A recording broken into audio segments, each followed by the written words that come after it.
Well, we originally had the film when we had a deal with Warner Brothers. We got Warner's to buy it because Kevin was in a film called Strange That guy Wilderness. did a great job.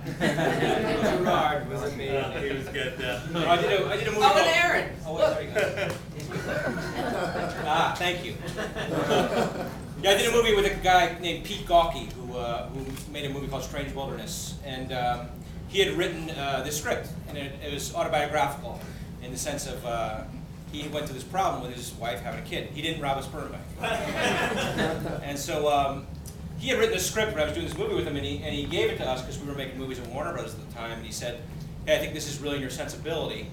Why don't you guys take a look?" So we looked at it, and we liked the kind of combination of the relationship elements that we don't necessarily have in our other movies, combined with the kind of big silly heist elements, and we thought that really kind of fit us pretty well. So it was we set it up at Warner Brothers, went through a bunch of incarnations, and then finally Jay found the money to get it made. So that's where it came from. What? Thank you. Paul, could you tell us what it was like working with these guys? Obviously, they've made a lot of films together. They've worked on this script. From what I've read, maybe 20 drafts of the script together. How did that make it when you were working with them, coming to it later? Well, you know, obviously I only got the one draft, thankfully. But, you know, the thing that was most, that distinguished this production, you know, most for me was the fact that, you know, when you're working with other actors, there's kind of a little unspoken, to suggest to some other actor, like, kind of, you know, do it this way is a huge faux pas. So when I'm, you know, kind of rapping with Jane Campion, you know, like, you know, like when you're blocking, you say to your fellow actor, like, I'm gonna do this. Is that gonna fuck you up? You know what I mean? Like, and it's like, there's a very clear line not to tell someone. I mean, besides for the director. There's proper etiquette. Right, exactly. And some people get a real stick up their ass about, don't fucking tell me, you know what I mean? And you want to be careful of that. Right. So this does not happen on a production like this. And Queen and Kevin, Queen and Shaka Cocksucker know their stuff. Like, they know each other for fucking, you know, how old are you guys? 57? Yeah, roughly. They've known each other for 45 years. I'm 26, so I have no idea. And what I was really surprised about was the fact that, like, I mean, obviously Jay is acting in it too, and it was insane, especially the scene where I say, like, or we have the bit about, like, you know, isn't it better if the sperm bank was the creamer and whatever. Right. Okay, so Jay learned those lines like 13 seconds before Frankie, right there, started rolling the camera. I mean, it was bananas how quickly Jay learned all the shit he had to say. It was crazy. And then Kevin would give Jay a little bit, I mean, could I say direction? Sure. I don't know. Like, No, you said, I mean, but like, say, Jay, that sucks. no, he wouldn't say that, but he would just say, like, hit this harder. Or, like, maybe this would be a better way to say that. And I mean, I'd never been around, I mean, I'm around a bunch of haughty, stick-up-their-ass actors who, like, don't want to be told what to do. And I just wasn't, I was pretty blown away by how egoless they were with each other. And then we all kind of... So you liked it, right? I loved it. I loved it. I remember that scene. You gave me some direction too. That was a couple weeks in. I mean, it was a couple weeks in. And, but Nat too. So like it was like Nat, Kevin, and Jay and I. We kind of started to.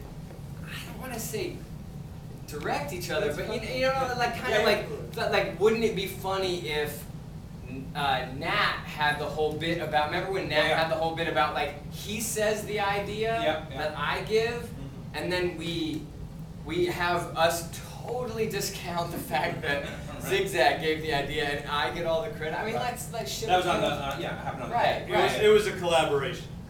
But in a collaboration in a way that I've never really experienced before. But usually it was just us four. Yeah. I didn't try to tell the shit to anybody. We went to college together, man. Right. We went to tell each other I what know. Went to college. Woo. Yeah. Well, born of the manor. Well, alright, I was a leader. Party, pal. Did I read that Olivia Munn's getting involved involved in the film had to do with Super Troopers healing a rift between her and her brother. We were, Kevin and I were guests on Olivia's talk show. It's called Attack of the Show. And she told us that she and her brother didn't get along for years, and then they saw one of our films, Super Troopers, and then they both realized they both liked it, and then healed their relationship. And then so when we met her, she was very excited to meet us. We're all about helping families get together. That's correct. But after that, I mean, we met her, doing her show, and then we put her in our movie, The Slam and Salmon, and then we put her in another movie, Freeloaders, which comes out in January. And we had worked with her a couple times on this, so that was kind of like, we had a good relationship with her. Now she's like a superstar. She's on everything now, which is perfect for us. It's like, she was great. Man, that's the way that goes. It goes that way. It goes that way. Damn, you gotta ride that wave, man. I know. I've heard. Well, we have a lot of filmmakers in the audience, and I read a little bit about the process for which the film was first at Warner Brothers and then how you got it back. I thought that was an incredible story. Could you tell everyone about that? And I mean, I'm sure I think a lot of filmmakers in here would be interested to know how you got it back. Well, we had a deal with Warner Brothers to produce movies. They bought this movie for us to make, and they said, we'll make it if you put any of the top 4 movie stars in the business in it. You were not on that list. But it was, it's like Will Ferrell, Ben Stiller, Vince Vaughn, Adam Sandler. and Adam Sandler. And we rolled through all those guys and said, yeah, maybe in 2 years, maybe in 3 years, and then it just sort of died and sat there. And then we called Paul. And I said no. You I said was no. like, fuck that. But you were lucky to run into Jason Blum, right? Who? My friend Jason Blum, who produced Paranormal Activity, a bunch of these sort of lower budget horror movies that he's done very well with. He said, do you think we can do it with a comedy? So I called Warner Brothers and I said, can I have that script back? They said, sure. I showed it to Blum. He said, yeah, let's make it, and then put him in it. Yeah, but did the option run? I mean, like, did they had We had to give them like $100,000. So it was fairly, in the movie business, fairly cheap. Wow.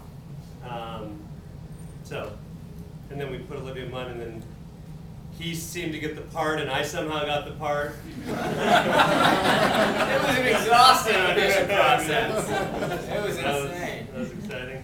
Yeah. Well, I want to open up to questions from the audience, and sometimes it takes a minute for that to sit in. So while I'm doing